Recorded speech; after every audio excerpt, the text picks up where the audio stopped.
আমি মোহাম্মদ আব্দুর রহিম বাদশাহ,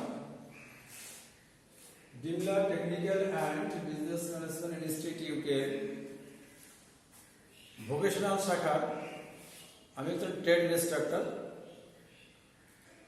আমি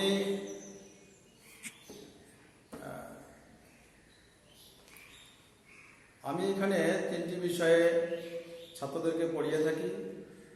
তা হচ্ছে কৃষি শিক্ষা নবম শ্রেণীর জন্য, আর দশম শ্রেণীর পোল্ট্রি রিয়ারিং ফার্মিং 1 দ্বিতীয় পত্র, আর পোল্ট্রি রিয়ারিং অ্যান্ড ফার্মিং 2 দ্বিতীয় পত্র। এই তিনটি বিষয় আমি ছাত্রদেরকে পড়িয়ে থাকি। তো আজকে যে বিষয় নিয়ে এখন আমি আলোচনা করব তা হচ্ছে কৃষি নবম শ্রেণীর জন্য কৃষি শিক্ষা 1। আজকের আলোচ্য বিষয় হচ্ছে বন সংরক্ষণ বিধি। এই বন সংরক্ষণ বিধি নিয়ে আজকে আলোচনা করব। তো প্রিয় ছাত্রছাত্রী ভাই বোনেরা, তোমরা যে যেখানে আছো নিশ্চয়ই ভালো আছো, সুস্থ আছো, এবং সারা পৃথিবী জুড়ে করোনা ভাইরাস যেভাবে আক্রমণ করেছে, যেভাবে থাবা দিয়েছে, এই করোনা ভাইরাসের কবল থেকে রক্ষা পাওয়ার জন্য বাংলাদেশ সরকারের স্বাস্থ্যবিধি আইনগুলো নিশ্চয়ই তোমরা মেনে চলছ, এবং বাংলাদেশ সরকারের স্বাস্থ্যবিধি আইন নিশ্চয়ই মেনে চলবা। নিয়মকানুনগুলো মেনে চলবা, তাহলে এই করোনা ভাইরাস থেকে আমরা রক্ষা পেতে পারি এবং সবাই ভালো থাকতে পারি। তো যাই হোক, আজকে ইউটিউবের মাধ্যমে আমি ক্লাস নিচ্ছি। তোমরা সবাই বাসায় বসে স্মার্টফোনে এই ক্লাসটি তোমরা দেখতে পারবা, বুঝতে পারবা, জানতে পারবা। তো যাদের স্মার্টফোন নাই আর যার স্মার্টফোন আছে, তোমরা শেয়ার করে সেটা ক্লাসটা তোমরা দেখতে পারো, তাহলে বেশি ভালো হবে। একজন না বুঝলে আরেকজনের কাছে বুঝা নিতে পারবা যে স্যার এটা কি বললেন। আর যদি কেউই না বুঝো, তাহলে আমি আমার ফোন নাম্বার দিয়ে দেব। ইতিপূর্বে ক্লাসগুলোতেও আমি আমার মোবাইল নাম্বার দিয়েছি, যে তোমরা না বুঝলে আমাকে ফোন করবা, আমি তোমাদেরকে সুন্দর করে বোঝাই দেব। তবে হ্যাঁ, শুধু ক্লাসের উপরেই তোমরা নির্ভর করবা না, তোমরা সিলেবাস অনুযায়ী বাসায় বসে তোমরা রীতিমতো পড়াশোনা করবা, তাহলে তোমরা পরীক্ষায় ভালো লিখতে পারবা, পরীক্ষায় ভালো রেজাল্ট করতে পারবা। তো এখন আমি তোমাদের জন্য যে বিষয় নিয়ে আলোচনা করছি, আজকের আলোচ্য বিষয় হচ্ছে বন সংরক্ষণ বিধি। বন সংরক্ষণ বিধি বনভূমির সকল লতাগুল্ম বৃক্ষরাজি বন্যপ্রাণী নিয়ে বনজ সম্পদ গঠিত। এই বনজ সম্পদ একটি দেশের গুরুত্বপূর্ণ সম্পদ। বনভূমির এসব গাছপালা ও বন্যপ্রাণীর মধ্যে নিবিড় আত্মসম্পর্ক বিরাজমান। কোনো কারণে এর যে কোনো একটি ক্ষতিগ্রস্ত হলে অন্যগুলো আপনা আপনি ধ্বংস হয়ে যায়। যেমন বনে যদি গাছপালা না থাকে, তাহলে পশু পাখি এটাও কিন্তু একটা সম্পদ। এই পশু পাখির তখন ক্ষতি হয়ে যায়, ক্ষতিগ্রস্ত হয়। আর গাছপালা যদি বনে থাকে, তাহলে পশু পাখি থাকতে আরাম বোধ করে, পশু পাখি তখন ভালো থাকে। কোনো অঞ্চলে নতুন বনাঞ্চল সৃষ্টি বা সরকারি বনাঞ্চল থেকে গাছ কাটা, অপসারণ, পরিবহন ইত্যাদি বিষয়ে সুনির্দিষ্ট আইন বা বিধান অবশ্যই রয়েছে। এসব আইন বা বিধানকে বন বিধি বা বন আইন বলা হয়। আচ্ছা, বনভূমির সকল সম্পদ সংরক্ষণ ও ব্যবস্থাপনার জন্য এই উপমহাদেশে 1927 সালে বন সংরক্ষণ আইন করা হয়, যা বন আইন 1927 নামে পরিচিত। পরবর্তীতে বাংলাদেশ সরকার 1990 সালে এই আইনের বিভিন্ন সংশোধনী আনয়ন করে, যা বন আইন সংশোধন 1990 নামে পরিচিত। তো আমরা অবশ্যই এই বিধিনিষেধগুলো মেনে চলব এবং বিধিনিষেধ লঙ্ঘনের জন্য শাস্তির বিধানও রয়েছে। এই বিধিনিষেধ লঙ্ঘনের শাস্তির বিধানগুলো আমাদের একটু জানা দরকার, যে এই শাস্তির বিধানগুলো কি। বিধানগুলো হচ্ছে, বন সংরক্ষণের প্রচলিত আইনের উল্লেখযোগ্য দিকগুলো জেনে নেই। এই বিধি বলে কাজসমূহ দণ্ডনীয় অপরাধ বলে গণ্য হবে। আচ্ছা, তা হলো, যথাযথ কর্তৃপক্ষের অনুমতি ব্যতীত সরকারি বনভূমি থেকে গাছপালা ও অন্যান্য বনজ সম্পদ আহরণ করা, এটা হচ্ছে একটা দণ্ডনীয় অপরাধ। এই দণ্ডনীয় অপরাধগুলো, এই দণ্ডনীয় যতগুলো অপরাধ আছে তার মধ্যে এটি একটি অপরাধ। তা হলো, যথাযথ কর্তৃপক্ষের অনুমতি ব্যতীত সরকারি বনভূমি থেকে গাছপালা ও অন্যান্য বনজ সম্পদ আহরণ করা। সরকারি বনভূমি থেকে সরকারের অনুমতি ছাড়া সেগুলো কেটে নিয়ে যাওয়া, এটা হচ্ছে একটা দণ্ডনীয় অপরাধ। নাম্বার 2, অনুমতি ব্যতীত আধা সরকারি বা স্থানীয় সরকারি জমি বা স্বায়ত্তশাসিত সংস্থা বা কোনো ব্যক্তির নিজস্ব জমি বা বাগান হতে কাঠ বা অন্যান্য বনজ সম্পদ সংগ্রহ করে নিজ জেলার যে কোনো স্থানে প্রেরণ করা, এটা একটা দণ্ডনীয় অপরাধ।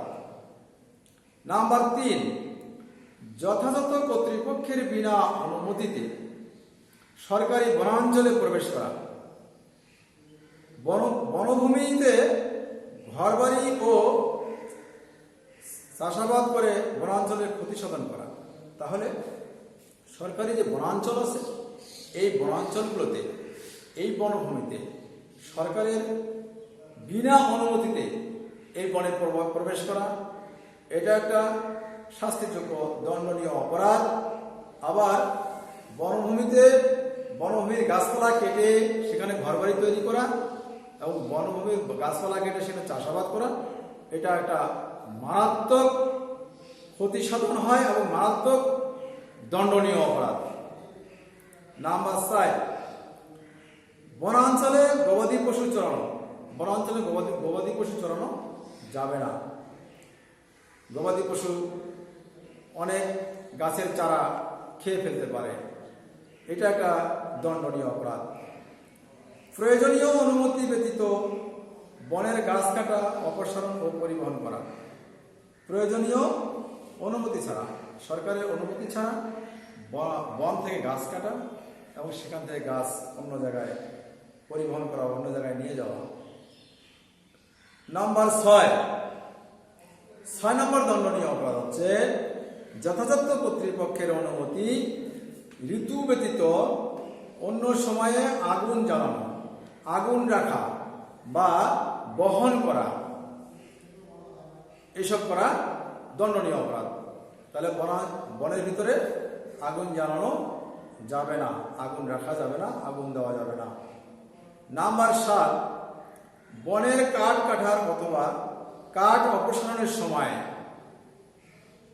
অসাবধানতাবশত বনের ক্ষতি সাধন করা। গাছ কেটে ফেলা, ছিদ্র করা, বাকল তোলা, পাতা ছেঁড়া, পুড়িয়ে ফেলা অথবা অন্য কোনো প্রকারের বৃক্ষের ক্ষতি সাধন করা, এটা হচ্ছে একটা দণ্ডনীয় অপরাধ। নাম্বার 8 নম্বর দণ্ডনীয় অপরাধ হচ্ছে বনে শিকার করা, গুলি করা, মাছ ধরা, পানি বিষাক্ত করা অথবা বনে ফাঁদ পাতা। তাহলে বনের পাখিকে শিকার করা যাবে না, বন্য পশুকে শিকার করা যাবে না, মেরে ফেলা যাবে না, গুলি করা যাবে না, বনের হাওর বাওয়ারে মাছ ধরা যাবে না এবং বনের হাওর বাওয়ারে বা বনাঞ্চলে কোনো বিষাক্ত কীটনাশক বা বিষাক্ত ঔষধ ছিটানো বা দেওয়া যাবে না, এবং অথবা কোনো ফাঁদও পাতা যাবে না, যা করলে বনের বন্য পশু প্রাণীর ক্ষতি হয়। সেসব কাজ করা যাবে না। সেসব কাজ করলে দণ্ডনীয় অপরাধের মধ্যে পড়ে যাবে, দণ্ডনীয় অপরাধ বলে গণ্য হবে। বনজ দ্রব্যাদি কর্তৃপক্ষের অনুমতি ছাড়া অপসারণ, পরিবহন ও হস্তান্তর করা। বনজ দ্রব্যাদি, বনে যেসব দ্রব্যাদি পাওয়া যায় এসব কর্তৃপক্ষের অনুমতি ছাড়া, সরকারি কর্তৃপক্ষ রয়েছে, সরকারি কর্মচারী কর্তৃপক্ষ রয়েছে, তাদের অনুমতি ছাড়া এসব সেখান থেকে অপসারণ করা যাবে না, মানে ওখান থেকে নেওয়া যাবে না, পরিবহনও করা যাবে না, হস্তান্তর একখান থেকে আরেক জায়গায় দেওয়া যাবে না। 10 নম্বর দণ্ডনীয় অপরাধ হচ্ছে বন কর্মকর্তা অথবা বন রক্ষণাবেক্ষণে নিয়োজিত ব্যক্তির কাজে বাধা প্রদান করা। বন কর্মকর্তা রয়েছে এবং সরকারি রক্ষণাবেক্ষণের লোক রয়েছে, তাদেরকে বনের কাজে বাধা সৃষ্টি করা যাবে না। বাধা সৃষ্টি করলে সেটা একটা দণ্ডনীয় অপরাধের মধ্যে পড়ে যাবে এবং দণ্ডনীয় অপরাধ বলে গণ্য হবে।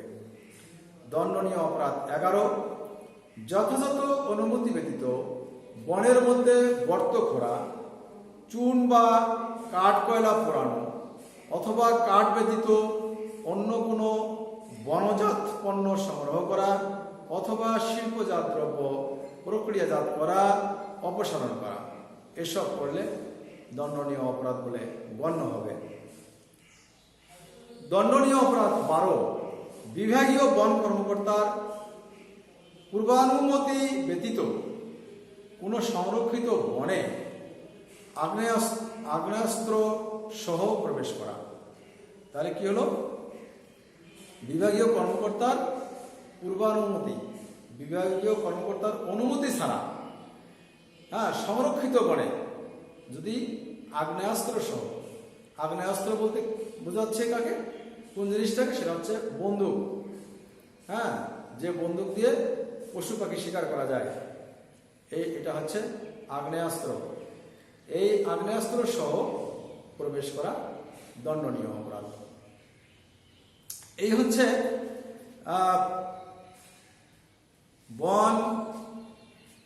বনে যে দণ্ডনীয় অপরাধগুলো রয়েছে, এই অপরাধগুলো আমি তোমাদেরকে জানিয়ে দিলাম। তোমরা এই কৃষি শিক্ষা 1 নবম শ্রেণী এই বইটির 183 পৃষ্ঠায়, 182, 83, 84 পৃষ্ঠায় এই কথাগুলো আছে। তোমরা একবার পারলে এই কৃষি শিক্ষা 1 182, 183, 184 পৃষ্ঠা একটু দেখে নিও। এটা দ্বিতীয় পরিচ্ছেদ, বন সংরক্ষণ বিধির মধ্যে এগুলো দেওয়া আছে। তো আমি আরেকটা বিষয়ে তোমাদের সামনে একটু আলোচনা করব। আমরা দণ্ডনীয় অপরাধগুলো জেনে নিলাম। এখন দণ্ডনীয় অপরাধ করলে কি হতে পারে, সরকারের জন্য কি শাস্তির বিধান দিয়েছেন, আমরা এই শাস্তির বিধানগুলো একবার জেনে নেই। শাস্তির বিধানগুলো রয়েছে, বন আইন লঙ্ঘনের বিভিন্ন ধরনের শাস্তির বিধান রয়েছে। এই বিধানগুলো, এই দণ্ডনীয় অপরাধগুলো করলে পরে 6 মাসের জেল সহ 5,000 টাকা জরিমানা এবং সর্বোচ্চ 5 বছরের জেল সহ 50,000 টাকা জরিমানার বিধান রয়েছে। এইসব অপরাধের বিচার প্রথম শ্রেণীর ম্যাজিস্ট্রেট আদালতে হয়ে থাকে। তো আমরা জেনে নিলাম বন আইন লঙ্ঘনের বিধান, শাস্তির বিধান, শাস্তিগুলো কি কি। এবারে আমি তোমাদের সামনে আলোচনা করব, সেটা হলো বন্যপ্রাণী সংরক্ষণ বিধি। বন্যপ্রাণী সংরক্ষণ বিধিটা কি? আমরা এখন বন্যপ্রাণী সংরক্ষণ বিধি সম্পর্কে আমরা জানব।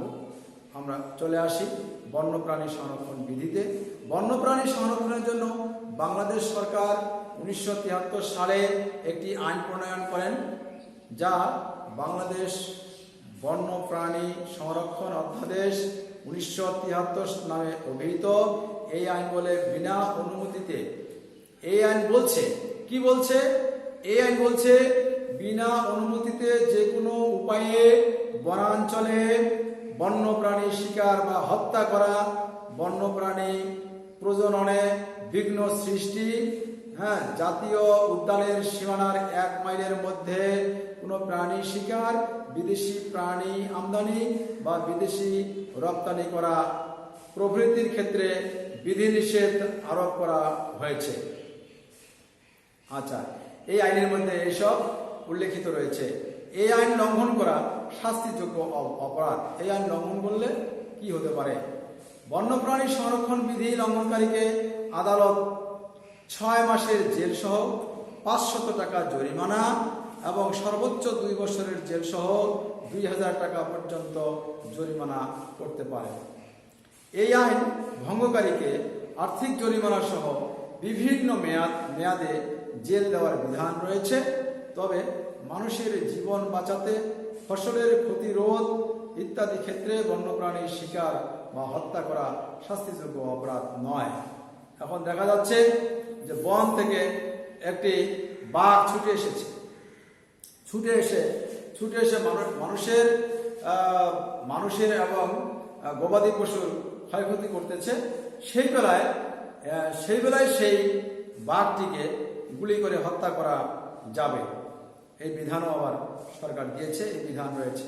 সেই কথাটাই এখানে বলছে যে মানুষের জীবন বাঁচাতে, ফসলের ক্ষতিরোধে ইত্যাদি ক্ষেত্রে বন্যপ্রাণী শিকার বা হত্যা করা শাস্তিযোগ্য অপরাধ নয়। সরকার মানুষের জন্য, মানুষের সুবিধা অসুবিধা দুটো দিকেই চিন্তা ভাবনা করে বন সংরক্ষণ বিধি জারি করেছেন, বন সংরক্ষণ বিধি এবং শাস্তির বিধানও দিয়েছেন। আমরা এই পরিচ্ছেদে বন সংরক্ষণ বিধি আইনগুলো আমরা জেনে নিলাম।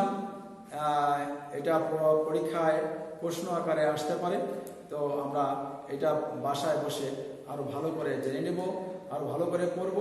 আর আমি যতটুকু বুঝালাম, যতটুকু তোমাদেরকে বললাম, যতটুকু আলোচনা করলাম, তোমরা যদি আলোচনার মধ্যে কোনো একটা না বুঝে থাকো তাহলে তোমরা আমাকে ফোন করবা, আমি তোমাদেরকে বুঝাই দেব। আমার মোবাইল নাম্বার তোমাদেরকে দিয়ে দিচ্ছি, তোমরা মোবাইল নাম্বার লিখে নিও। মোবাইল